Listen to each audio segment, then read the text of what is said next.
प्रधानमंत्री आज video conference के जरिए दावोस में विश्व आर्थिक मंच की बैठक को करेंगे संबोधित।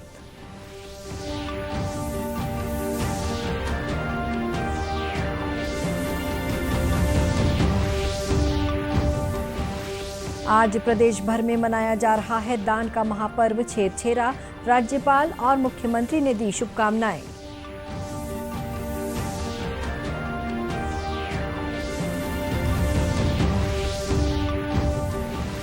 खाद्य सचिव ने राजनांदगांव में भारतीय खाद्य निगम के गोदाम का किया निरीक्षण।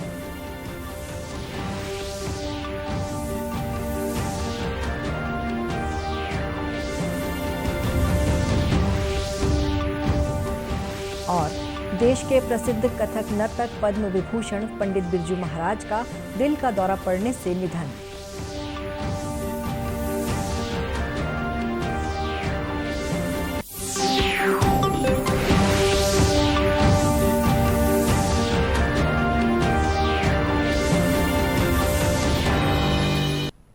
नमस्कार, आप देख रहे हैं दूरदर्शन समाचार। मैं हूं शुभ्रा भट्टाचार्य। अब समाचार विस्तार से।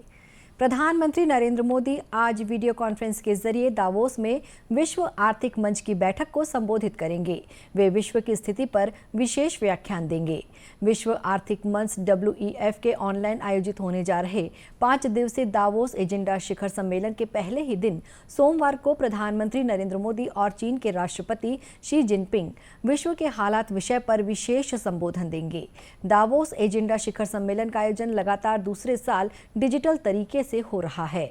शिखर सम्मेलन की शुरुआत सोमवार को जिनपिंग के संबोधन के साथ होगी।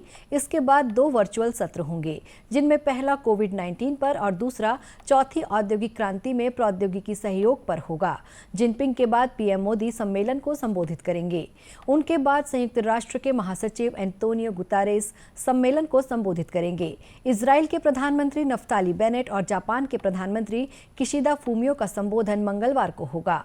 कार्यक्रम की घोषणा करते हुए WEF ने कहा कि दावोस एजेंडा 2022 ऐसा पहला वैश्विक मंच होगा जहां विश्व भर के महत्वपूर्ण नेता 2022 के लिए अपने दृष्टिकोण साझा करेंगे।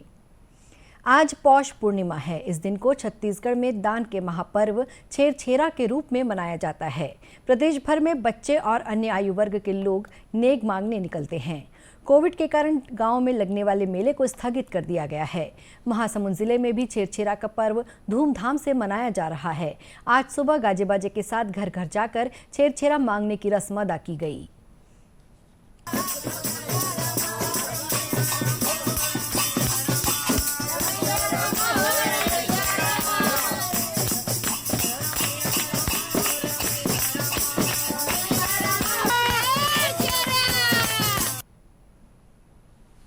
छेरछेरा मांगने वालों का कहना है कि आज के दिन भगवान ने वरदान दिया है कि कोई अमीर गरीब नहीं है और जो आज के दिन घर घर जाकर छेरछेरा मांगेगा उसके घर में धन धान्य आदि भरा रहेगा।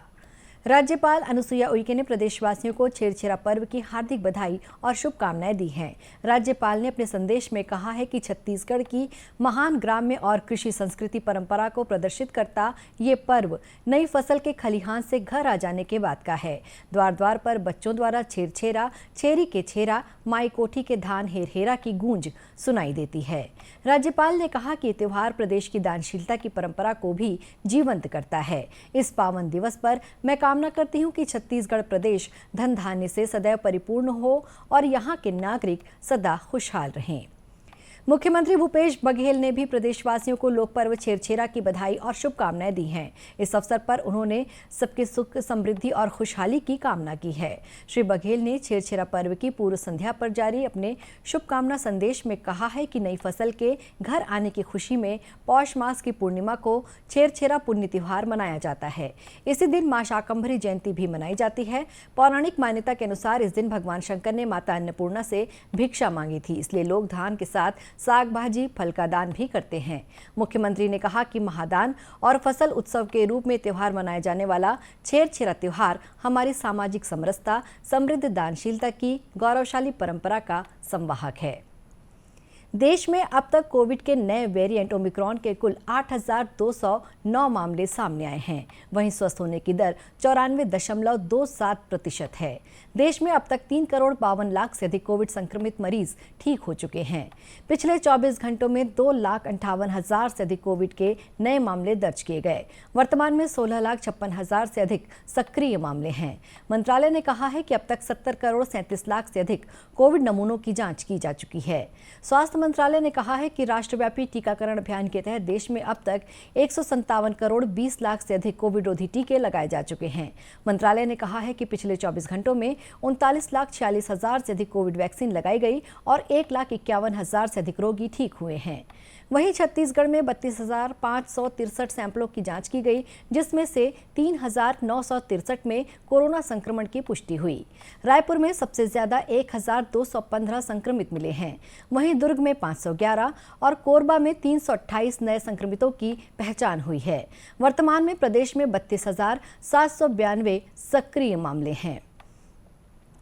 विश्व स्वास्थ्य संगठन के द्वारा कोरोना वायरस की बीमारी को संक्रामक बीमारी घोषित किया गया है। केंद्र और राज्य सरकार द्वारा कोविड-19 जांच केंद्र संचालित किए जा रहे हैं। मरीजों की जांच रिपोर्ट आने के बाद ये देखने में आ रहा है कि कोविड टेस्टिंग के दौरान मरीजों के द्वारा निवास का स्पष्ट पता और संपर्क नंबर सही नहीं दिया जा रहा है, जिसके कारण मरीजों के कॉन्टैक्ट ट्रेसिंग एवं सैंपलिंग में कठिनाइयां आ रही हैं। इसे देखते हुए प्रशासन ने कड़ा रुख अख्तियार किया है और लोगों से सही जानकारी देने की अपील की है। कोरोना के बढ़ते मामलों के मद्देनजर प्रदेश के सभी जिलों में शासन के निर्देश पर इससे निपटने के लिए तैयारियां की गई हैं। रायगढ़ जिले में भी कोरोना संक्रमण के मामले लगातार बढ़ रहे हैं। इसे देखते हुए जिला प्रशासन ने ऑक्सीजन युक्त बेड के अलावा अन्य इंतजाम भी किए हैं। जिले के मुख्य चिकित्सा एवं स्वास्थ्य अधिकारी SN केशरी ने इस बारे में जानकारी दी। थर्ड वेव को देखते हुए मेडिकल कॉलेज में 2 प्लांट का है, एक MCH में है, जिला चिकित्सालय में ऑक्सीजन प्लांट है। इसके अलावा हमारे सभी ब्लॉक में केवल बरमकेला और तमनार को छोड़ करके सभी जगह प्लांट लगाए गए हैं, जो कि लगभग कंप्लीट होने की स्थिति में है। वो भी जहां पे हम 30 बेड, कुछ जगह 50 बेड का इस तरह से व्यवस्था बनाए है ऑक्सीजन बेड के लिए। CMHO ने बताया कि जिले में टीकाकरण पर भी जोर दिया जा रहा है। समाचारों का सिलसिला आगे भी जारी रखेंगे। फिलहाल लेते हैं एक छोटा सा ब्रेक।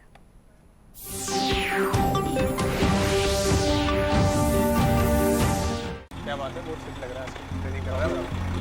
3 महीने में पैसे डबल? वाह, फास्ट और हाई रिटर्न्स भी। क्या स्कीम है? कल तो नहीं थी यहाँ। और कल होगा भी नहीं। तूने कभी 5 ओवर में डबल सेंचुरी मारी है? ऐसे स्कीम के बहकावे में आके हम धोखा खा सकते हैं। और RBI कहता है अपना पैसा सुरक्षित रखो और समझदारी से निवेश करो। अगर ज्यादा रिटर्न के पीछे भागोगे तो रिस्क भी उतना ही उठाओगे। और फास्ट रिटर्न से बच के, और फास्ट बॉलिंग से भी। RBI कहता है जानकार बनिए, सतर्क रहिए।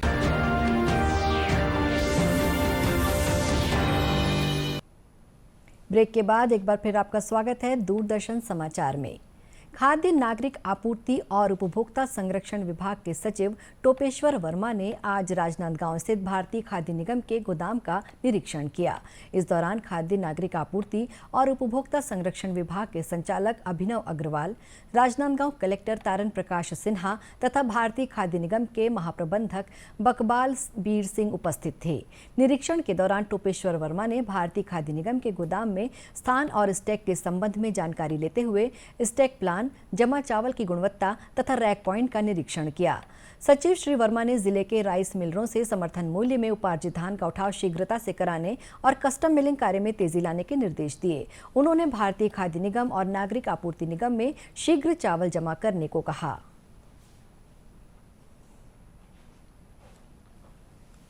कि इस साल जो खरीफ विपणन वर्ष 21-22 का अभी धान खरीदी और चावल भी जमा करने का काम चल रहा है, वही देखने में आज राजनांदगांव FCI गोदाम आया था। और इस सीजन में जो 21-22 का हमारा खरीदी का काम 1 दिसंबर से जो चल रहा है 31 जनवरी तक चलेगा।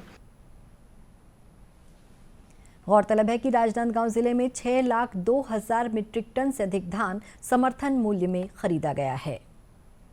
देश के प्रसिद्ध कथक नर्तक पद्म विभूषण पंडित बिरजू महाराज का दिल का दौरा पड़ने से निधन हो गया है। वे 83 वर्ष के थे। उन्होंने बचपन से ही अपने पिता के साथ कथक नृत्य की प्रस्तुति देना आरंभ कर दिया था और किशोरावस्था में वे कथक सिखाने लगे। 28 वर्ष की आयु में ही उन्हें संगीत नाटक पुरस्कार से सम्मानित किया गया। के पोते स्वरांश मिश्र ने सोशल मीडिया पर इस बात की जानकारी दी है। लखनऊ घराने से ताल्लुक रखने वाले बिरजू महाराज का जन्म 4 फरवरी 1938 को लखनऊ में हुआ था। इनका असली नाम पंडित बृजमोहन मिश्र था। ये कथक नर्तक होने के साथ साथ शास्त्रीय गायक भी थे। बिरजू महाराज को 1986 में पद्म विभूषण से सम्मानित किया गया था। इसके साथ ही इन्हें संगीत नाटक अकादमी पुरस्कार और कालिदास सम्मान भी मिला था। साल 2012 में विश्वरूपम फिल्म में डांस कोरियोग्राफी के लिए राष्ट्रीय फिल्म पुरस्कार से भी सम्मानित किया गया था। इन्हें 2016 में बाजीराव मस्तानी के मोहे रंग दो लाल इस गाने की कोरियोग्राफी के लिए फिल्म फेयर पुरस्कार से भी सम्मानित किया गया था।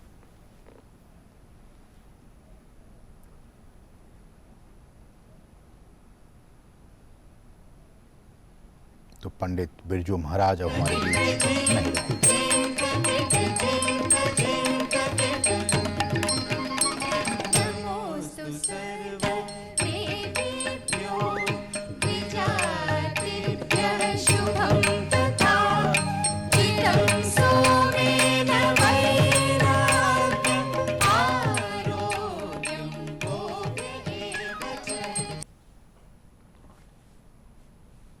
केंद्र सरकार इन दिनों आज़ादी का अमृत महोत्सव मना रही है। 75 सप्ताह तक चलने वाले इस कार्यक्रम के दौरान हम आज़ादी के जननायकों से नई पीढ़ी को परिचित करा रहे हैं।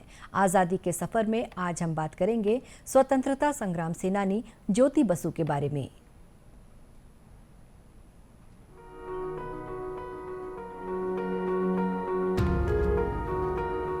आज हम याद कर रहे हैं स्वतंत्रता सेनानी और जाने माने नेता ज्योति बसु को। 17 जनवरी 2010 को उनकी मृत्यु हुई थी। ज्योति बसु 1930 में केवल 16 वर्ष के थे जब मास्टर सूर्यसेन और उनके साथियों ने चटगांव में अंग्रेजों के माल खाने पर हमला किया था। सूर्यसेन और उनके साथियों को अंग्रेजों ने फांसी दे दी, जिसका बंगाल के युवाओं पर गहरा प्रभाव पड़ा। बसु 1937 में लंदन में कानून का अध्ययन कर रहे थे जब वे ब्रिटेन में भारतीय विद्यार्थियों के यूनियन में शामिल हुए। वे वीके कृष्णा मेनन के नेतृत्व वाली इंडिया लीग और फेडरेशन ऑफ इंडियन स्टूडेंट से जुड़ गए। 1937-38 में ज्योति बसु के जीवन में उस समय बड़ा बदलाव आया जब वे लंदन मजलिस में शामिल हुए। 1940 में कलकत्ता वापस आने पर बसु कलकत्ता उच्च न्यायालय में बैरिस्टर बन गए। वे भारतीय कम्युनिस्ट पार्टी सीपीआई में शामिल हो गए।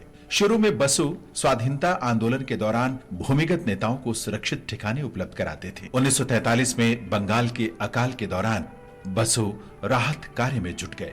उन्होंने 1945 से 1947 के बीच तेभागा आंदोलन में भी भाग लिया, जो बंगाल में भोजन का संकट समाप्त करने के लिए चलाया जा रहा था। बसु का मानना था कि खाद्य संकट की समस्या का एकमात्र समाधान जमींदारी प्रथा की पूरी तरह समाप्ति और अंग्रेजों को भारत से भगाना ही था। 1946 में भारतीय नौसेना के आंदोलन के दौरान बसु ने उसके समर्थन में रेल हड़ताल की और बाद में विभिन्न राजनीतिक कैदियों की रिहाई करवाई। स्वतंत्रता के उपरांत ज्योति बसु राजनीतिक रूप से सक्रिय रहे और 23 वर्ष तक पश्चिम बंगाल के मुख्यमंत्री रहे। बसु मृत्यु पर्यंत देश सेवा करते रहे। भारत के इस महान सपूत को विनम्र श्रद्धांजलि।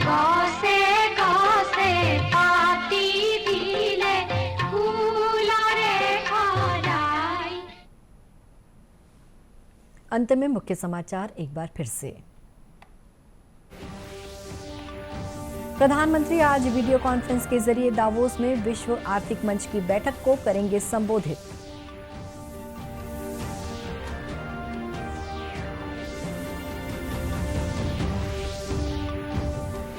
आज प्रदेश भर में मनाया जा रहा है दान का महापर्व छेवछेरा। राज्यपाल और मुख्यमंत्री ने दी शुभकामनाएं।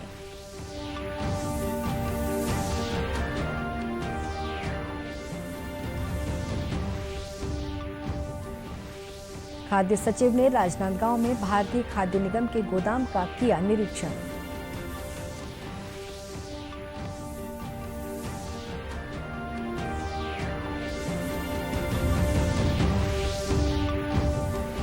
और देश के प्रसिद्ध कथक नर्तक पद्म विभूषण पंडित बिरजू महाराज का दिल का दौरा पड़ने से निधन।